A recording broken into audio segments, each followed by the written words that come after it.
Ya kalau kita lihat di media sosial gitu ya, bahkan malam sampai pagi tadi masih Iya. ramai tuh ya komentar Trafiknya netizen. ramai banget dengan komentarnya pedes-pedes banget. Itu dia. Coba kita dengar apakah juga pedes nih komentar pengamat bola satu ini ya. Sudah bergabung bersama kami melalui sambungan Zoom ada Bang Herdimen Koto, pengamat sepak bola. Selamat pagi Bang Herdimen. Selamat pagi. Pagi Maria, pagi Cisa. Oh ini kok nada suaranya lemes ini? Lemes. Karena abis Ada emosi. Sira ya. Abis emosi dari sejak malam apa gimana nih? Jadi gimana Bang Herdimen? Saya ingin mau dengar dulu lah komentarnya soal pertandingan semalam Bang. Ya, menyesakan, sakit sekali. Bagaimana gol kedua dari Bahrain itu muncul di menit 100 sekian. Padahal kita tahu additional time untuk babak kedua itu hanya 6 menit. Tetapi wasit dari Oman, Al-Khaf, itu memberikan waktu lebih. Sampai kemudian ada bahasa lain yang bisa kita cermati. Seolah-olah Al-Khaf, wasit dari Oman ini, memberikan waktu yang jauh lebih leluasa sampai muncul gol kedua dari Bahrain, skor imbang 2-2, bola di titik putih di tengah, lalu kemudian pertandingan selesai. Kita sebagai penggemar menyaksikan sebuah partai yang penuh dengan tricky sekali. Tidak hanya dari skuad Bahrain, hampir semua pemain mereka gulang-guling sepanjang permainan dari babak pertama dan babak kedua, tersungkur, tergolek, meringis yang nggak jelas, dan ini kemudian diperparah oleh wasit yang wow. Iya. Bang Herdimen, kalau misalnya melihat dari tadi malam begitu ya, pertandingan ini kan agak sedikit berbeda ya. Sinteyong ini bermain di luar zona nyamannya ya. Biasanya kan formasi itu dia lakukan 4-3-3, tapi tadi malam 4-5-1. Artinya apakah memang dipasangkan Orat Mangun ini sendiri sasaran ataupun strategi yang tepat? Saya kalau bicara soal teknis, bagaimana Sinteyong mendesain formasi timnya, itu saya nggak berhak untuk bicara. Itu adalah wilayah teknis dari Sinteyong. Tetapi saya melihat dengan komposisi 4-5-1, itu adalah cara Sinteyong untuk memaksimalkan partai ini, meski dengan status sebagai tim away, tim tandang, dengan harapan kita bisa memenangkan pertandingan. Kita kebobolan terlebih dulu, lalu kemudian kita comeback, lalu kemudian kita remontada, membalikkan situasi dengan membalikkan skor menjadi 2-1, di mana kemudian skor ini disamakan oleh Bahrain lewat sebuah cara quote unquote nggak asik, dan ini sakit buat kita, menyesakan. Betul. Iya, Bang Herdimen, kalau misalnya kita lihat juga kan banyak juga tuh ya kemudian pemain-pemain debutan timnas juga tadi malam. Iya. Apakah kemudian Anda melihat ini juga sebagai? Iya, silakan Bang. Ada kejutan bagaimana seorang Malik Rizaldi yang nggak pernah muncul sebagai starter tiba-tiba menjadi starter. Ada kejutan bagaimana Rizky Ridho yang selalu menjadi starter disimpan di bench ya. Tetapi lagi-lagi ini adalah wilayah teknis Sinteyong. Bagaimana dia tahu pasti kapasitas, kualitas semua nama yang beredar, dari 27 nama, 23 nama dimainkan sebagai line up, dan starternya itu semua adalah milik Sinteyong. Yang bisa kita saksikan adalah kita sakit, kita menderita dengan hasil 2-2 melawan Bahrain di Bahrain, di kota Rifa. Tetapi sekarang lupakan semuanya ya, kita ada menyisakan 7 pertandingan di depan. Yang terdekat adalah di Cina melawan skuad Cina yang baru saja dihempaskan oleh Australia 3-1. Artinya apa? Kita imbang melawan Bahrain itu bukan berarti kiamat buat Indonesia. Masih ada peluang Iya. besar. Ada 7 partai di depan mata. Tanggal 15 kita menghadapi Cina. Ada pelajaran dari Bahrain, ada pelajaran dari duel kita, dua pertama melawan Australia Baik. dan juga Arab Saudi. Hmm. Ini harus juga bisa dianalisa oleh Sintayong. Baik, Bang Herdiman, kita juga nanti akan membahas ya bagaimana dengan debut ataupun rekam jejak dari wasit Timur Tengah ini yang juga ternyata banyak sekali kontroversinya. Itu dia. Dan kita juga akan dengarkan ya bagaimana dengan komentar masyarakat pada saat ini. Kami akan segera kembali usai jeda. Tetaplah bersama kami di Apa Kabar Indonesia Pagi.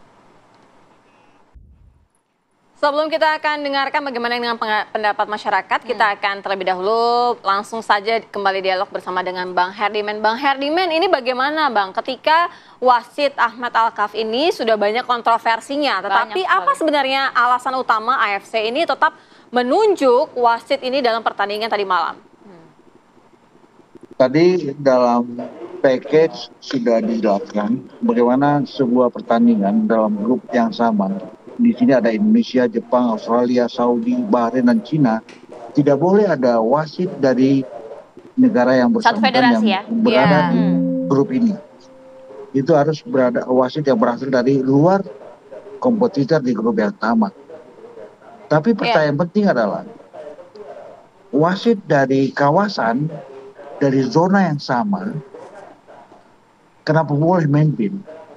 Kenapa tidak misalnya partai ini dipimpin oleh wasit yang sebutlah yang jauh berasal dari luar wilayah. Sebutlah misalnya wasit dari Iran misalnya. Sebutlah wasit dari Korea Selatan misalnya. Jadi kalau kemudian Sintayong protes keras menjelaskan bahwa ini partai benar-benar sangat memalukan, saya bisa paham. Kalau kemudian Sintayong bilang bahwa kapasitas kualitas sepak bola Asia segera bisa meningkat sepanjang wasit-wasit juga kapasitas kualitasnya juga terkatrol, juga meningkat, juga membaik. Tadi malam kita lihat bagaimana wasit Alkaf banyak memberikan keuntungan buat Bahrain, termasuk klimaksnya itu di ujung babak kedua. Bagaimana sebuah pertandingan 45 menit dia tamat dengan additional time, itu adalah keputusan dari inspektur pertandingan 6 menit, tapi kemudian melebar menjadi lebih dari hampir 100 menit. Sampai kemudian Bahrain bikin gol. Ini yang menyakitkan, ini yang menyesakkan, ini yang membuat semua skuad Indonesia tersiksa. Bang Herdiman, ini yang tentu menyakitkan dan juga membuat kita semua para pecinta sepak bola dan juga ingin mensupport timnas kita kemudian harus gigit jari begitu ya, Bang, yang sedih sekali, perih rasanya begitu ya melihat pertandingan partai tadi malam. Kita coba ingin dengar dulu ya bagaimana pendapat warga mengenai hal ini. Sudah ada rekan kami, ada Ikra Anggana di sana yang sudah bersama dengan para pendukung timnas yang nampaknya raut wajahnya kesel, kecewa, sedih, malam-malam udah nonton tapi marah-marah ya, sebel. Itu dia. Gimana Ikra respon mereka? Silakan. Ya baik, selamat pagi Ayah, Sira dan juga pemirsa. Memang raut kekecewaan daripada supporter timnas Indonesia yang sedang lari pagi hari ini tidak dapat terbendung seperti itu. Mengapa tidak, meski timnas Indonesia berhasil mencuri 1 poin, namun kemenangan ataupun 3 poin di depan mata ini sirna karena gol yang dicetak oleh timnas Bahrain pada menit 99 berhasil menggentarkan gawang Martin Pas. Nah, kita di sini ingin bertanya, Ayah, Sira dan juga pemirsa, kepada masyarakat yang sedang berolahraga pagi di sekitar Velodrome Jakarta Timur. Sebenarnya bagaimana sih pendapat masyarakat terkait dengan pertandingan timnas semalam? Ini saya sudah menarik beberapa masyarakat yang lari pagi. Saat ini saya sudah bersama salah satu warga. Ini dengan Mas siapa, Mas? Andi. Mas Andi. Mas Andi melihat pertandingan timnas lawan Bahrain semalam, Mas? Nonton dong. Nonton. Nah, menurut Mas Andi gimana nih, Mas, dari hasil yang kita dapat 2-2 dari kontroversial wasit juga? Kalau hasil 2-2 sih ya sebenarnya nggak terlalu buruk ya. Tapi sayang banget harusnya bisa dapat 3 poin, di akhir malah kejebolan. Ya wasitnya juga emang agak nyebelin juga sih, beberapa keputusan dia yang kontroversial. Terus waktu juga udah lewat banyak tapi belum juga ditiup. Akhirnya jadi seri. Tapi Mas melihat permainan timnas sendiri sejauh ini seperti apa, Mas? Kalau permainan timnas sejauh ini yang sekarang ya enak ditonton sih. Jadi permainannya tuh disiplin, terutama di bagian belakang ya. Jadi 2 kali 45 menit semalam tuh benar-benar disiplin. Terlepas dari 2 gol kan bukan dari ini kan, dari set piece aja itu. Terus enak aja ditontonnya, ngalir gitu permainannya. Mas kan nonton ya semalam ya. Ini pasti nontonnya rame-rame atau sendiri nih, Mas? Kita rame-rame. Rame-rame. Melihat ada aksi kontroversial di menit 99 ini, teman-teman juga meresponnya seperti apa, Mas? Oh, pasti marah-marah semalam. Ya gregetan lah, ya kan. Karena seharusnya kita kalau misal dapat 3 poin kan sekarang di posisi 2 nih. Artinya peluang kita jadi lebih besar gitu. Makanya semalam pada kesel semuanya itu. Iya. Oke Mas Andi, kita tahan dulu. Terima kasih atas waktunya. Ya pemirsa, itu tadi wawancara dari salah satu warga. Saya juga punya lagi. Kita ingin bertanya saat ini dengan Mas siapa, Mas? Ijit? Fajar. Mas Fajar? Ya. Mas Fajar, boleh diceritain semalam nonton timnas lawan Bahrain, Mas? Nonton. Nah, pendapat Mas dari pertandingan semalam seperti apa, Mas? Kalau dengan hasilnya sih kecewa ya, dengan kinerja wasit yang jelek, kecewa. Tapi kalau lihat permainan timnas sekarang udah jauh lebih baik dari yang dulu sih, cukup membanggakan. Mas, ini kan permainannya udah cukup memuaskan, tapi melihat beberapa kontroversial semalam ini, harapannya Mas nih yang dilakukan oleh PSSI khususnya ke depan kayak gimana? Kalau untuk sekarang kan untuk naturalisasi pemain-pemain diaspora itu kan cara-cara instan. Harapannya sih nggak pakai cara instan, perbaiki liganya, terus dari liga tumbuh bibit-bibit yang baru bisa jadi pemain timnas yang lebih orang yang benar-benar darah asli yang nggak diaspora, nggak hanya diaspora aja yang bisa buat bangga gitu loh. Baik Mas, terima kasih banyak Mas atas waktunya. Baik, kita coba lagi tanya warga pemirsa yang menonton pertandingan antara timnas lawan Bahrain semalam. Nah, di sini saya dengan Mas siapa, Mas? Mas Rizky. Ya. Dengan Mas siapa? Firza. Kita ke Mas Rizky dulu deh. Mas Rizky, semalam nonton timnas lawan Indonesia, gimana tanggapannya Mas? Sebenarnya sih untuk timnas Indonesia tuh dalam timnya tuh udah bagus ya. Cuma ya karena kita baru berkumpul kan 5 hari ya. 5 hari sebelum pertandingan dimulai TC-nya, dan juga banyak ada amunisi baru kayak Misilger sama Eliano Regina tuh kayak belum nyatu, sama Jordi Amat baru datang juga kan karena kemarin dia cedera-cedera, pas disatuin sama Jay Itzes masih kurang komunikasinya kan. Terus kayak ya ada Malik Rizaldi yang pemain lokal kita yang buktiin lah kalau misalnya pemain lokal tuh bisa bersaing di timnas juga yang di diaspora itu juga. Terima kasih banyak Mas Rizky atas waktunya. Ya pemirsa, memang itulah tadi tanggapan dari masyarakat mengenai hasil pertandingan antara timnas Indonesia melawan Bahrain. Ada yang kecewa, ada yang menyoroti tentang permainan timnas, dan ada juga yang berharap agar PSSI tentunya yang saat ini informasinya mengajukan surat keberatan kepada FIFA. Untuk sementara demikian, ayah saya kembalikan ke Anda di studio. Baik, terima kasih Ikra Anggana. Semuanya kompak, protes, nggak suka, marah, kesel sama wasitnya. Nyebelin tadi Nyebelin kan katanya gitu ya.